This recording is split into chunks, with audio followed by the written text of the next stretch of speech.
Hello, everyone. Welcome to our final week of Political Science 121, American Government. And now, hopefully, from these past 5 weeks, you've enjoyed the course content. I've enjoyed reading your posts and seeing how you're thinking about much of the text and relating it to our contemporary society. And that was the goal in this moment. It's very important that we acknowledge how history has shaped our present society and how it's going to continue to, and how the role you can all play, not only in your educations, but in society for the most part. And so I just wanted to have some closing comments, and really think about how we're going to end on Thursday with our final discussion posting. You're all reading the material right now, watching the documentary on documenting hate, which is still very relevant, and unfortunately, and how social movements. So we're seeing a huge social movements arise. Now you're studying how social movements come together, and also in the media, how the media perpetuates racial stereotypes. So I'll just begin there. We know with the media, we have about 5, 6 major corporations that control over 90% of what we read, hear, or see. And that is impressive, not in a good way, but it shows how the media consolidates, how the media frames certain stories, and how the media, the corporate media at least, is in the business of making money. And how do they do that? By reaching out to people's emotions and making them watch, right? So we have, for instance, and so from CNN to MSNBC to Fox, for instance, we have, which is very relevant to the times, the most watched talking head on TV is on Fox News, Tucker Carlson, who we know, if you've been paying attention to the news, his top writer for the program was just exposed for his racist xenophobia, which is redundant, and was ultimately fired. But this does not really a lot. If you've ever watched the show, you've watched segments of the show, you've been able to see how a lot of what we've been learning here is reproduced on this one show that's the most watched. And the reason I'm talking about this show, because has the most viewership, right? So it reaches out to the widest audience. It taps into lots of ideas about who is an American citizen and who is an other, or outside of those boundaries, which is still rooted, as we began speaking in this course, in the 1790 Naturalization Act, where U.S. citizenship was racialized fundamentally as white. That is, legally speaking. And that's kind of the contention that we're still dealing with that relic from 1790. And so this show reaches out and always appeals. If you've watched any, I'll be sending you a link to our local story here in Martinez, where he's lauding these people who were defacing the Black Lives Matter, street art downtown Martinez here. So this is a very local issue where it created a huge awareness across the country and across the world even about our small town here and this type of racial animosity that's taking place. But yet he's really appealing and framing the show and this heroic act of these figures who did the defacing or the vandalism. And that's his whole history. And that's why he sells. He can sell, he can speak, he can inflame the white nationalist sentiments. He taps into people's political socialization in America of how the U.S. citizenship is defined primarily as one racial group. And it works. It makes the network lots of money, right? So when we're talking about, and this is why in the key concepts, white supremacy, which he also denied even exists, or called it a hoax in his words. White supremacy is the social, political, and economic system. It is not about people, right? You can have black, you can have brown, you can have Asian Americans upholding white supremacy, because that is our institutional forms of power. Some people refer to it today as, you hear, structural racism. Well, where does that come from? The broader scope is that system of white supremacy. So if we refer back to that glossary that I provided for you, the key concepts, to review what that means, to clarify in an academic sense and in an political economic sense. So that's one. always beware of the media. And how do we get to truth behind these biases, whether it's on MSNBC, CNN, or Fox? Use these big conglomerates as examples. But there's one that is spewing this white nationalist sentiment, right? And that is this particular show and others on the network. And also normalizing the conditions of constitutional violations. So as we're thinking about, there's so much happening right now, so much happening at a very warp speed. And how do we understand the present moment with what we've been reading thus far? So we can understand social movements, for one.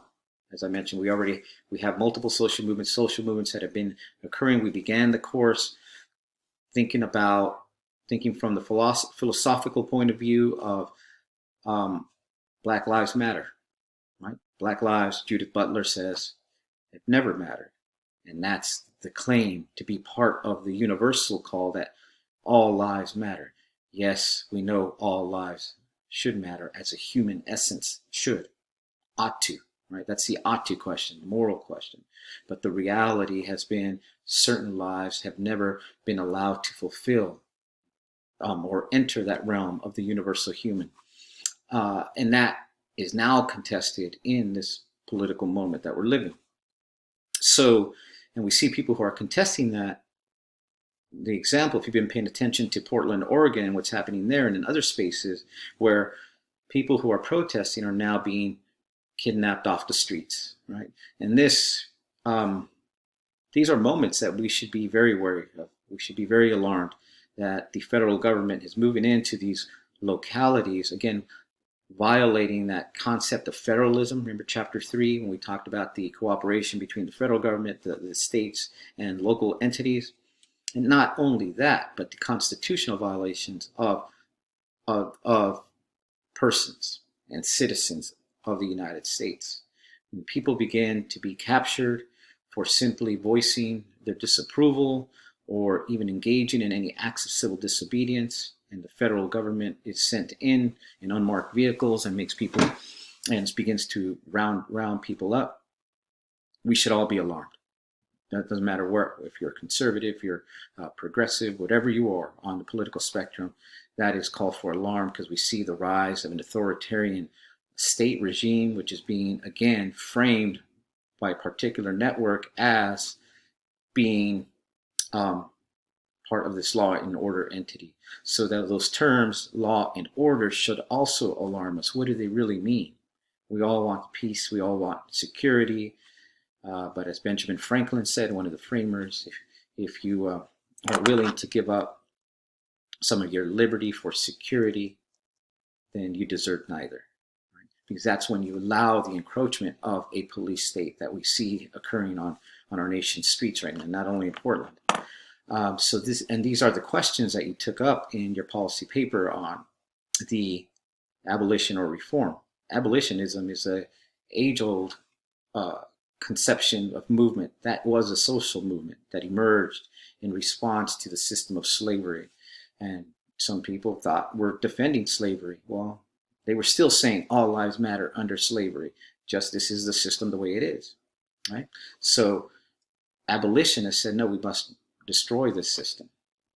And this is what abolitionists today, inspired by that moment, are also taking up and thinking about that as our ethical obligation to undo those systems that continue to reproduce those forms of domination in other ways.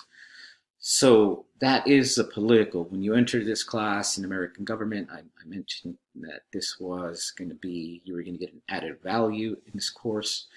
You were going to really think about our present moment in 6 short, fast weeks. And I know we're all dealing with this pandemic, an upsurge in the social movement that is occurring in our country and worldwide, and we're all trying to stay afloat.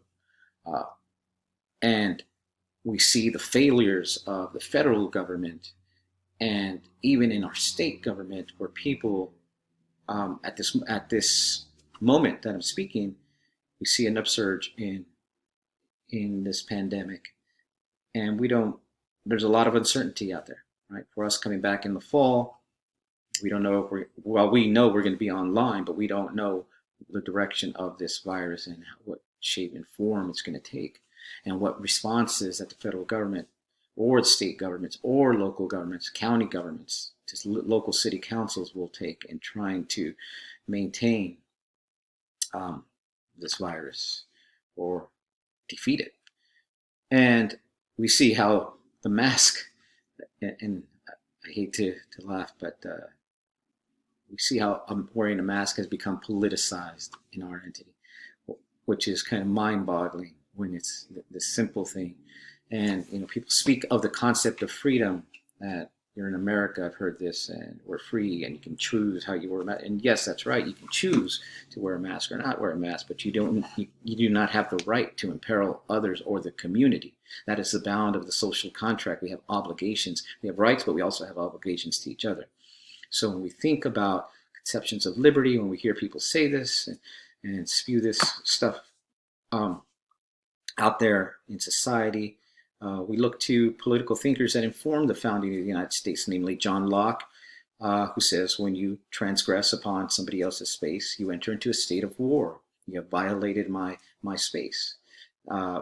Or John Stuart Mill, when he's speaking of liberty in the early 1800s, he said, one's liberty ends once it infringes upon another, right? So anyone who is speaking of the mask as their ability to be free, not accurate, right? They're spewing some kind of baseless, building a baseless argument built upon nothing except their emotion, and an emotion that is inerrant, and not only putting themselves in peril, but others in peril, right? So, but we see how it's become politicized, and coming from the White House itself, right? So we've seen the hate and the racism coming out of the White House, and we see how in 2016 this was very effective. It was not only effective to elevate somebody who was appealing to that white nationalist sentiment, but it's also effective in reproducing it in the everyday, in every moment. And those are some of the minutiae of events that we see still happening today under this pandemic. So I'm just going to pause there. And again, doing this online, it's very. This is an experience that I wish we would have in the classroom, where we can all discuss this, and we've done very well. And I applaud you all for responding to each other, engaging each other in a respectful manner, and not completely agreeing. Again, the content I'm giving you is content that you probably would not see in other spaces, but this is necessary. This is long overdue. There are movements now to integrate this kind of curriculum, beginning with the youth, because we know if we begin to educate the youth early and not glorify one particular version of American history, we would all be much better for it, right? And maybe we would not have all these divisions that we have in society if people knew. So the hope lies in education, but the hope also lies in changing the systems that maintain. We can change people's minds, but if the systems are not changed, or vice versa, right? How's that going to work? So before I end, I just would like to remind you, our class closes on Thursday night. After that, the class cannot be opened, so be sure that you submit way before midnight. Right? Do not wait till the last minute. As I mentioned, people will be jamming the system, and something will go wrong. Your Wi-Fi will be out, and at that point, it's closed. And then you might lose out on some of the points that are left up, and that will be a big amount. So I hope you all just end strong. Really take some of these ideas with you. Thinking about the one thing you want to take is always ask questions. What media sources do we look to then? That's a question I get a lot. All of them, right? You have to begin your day.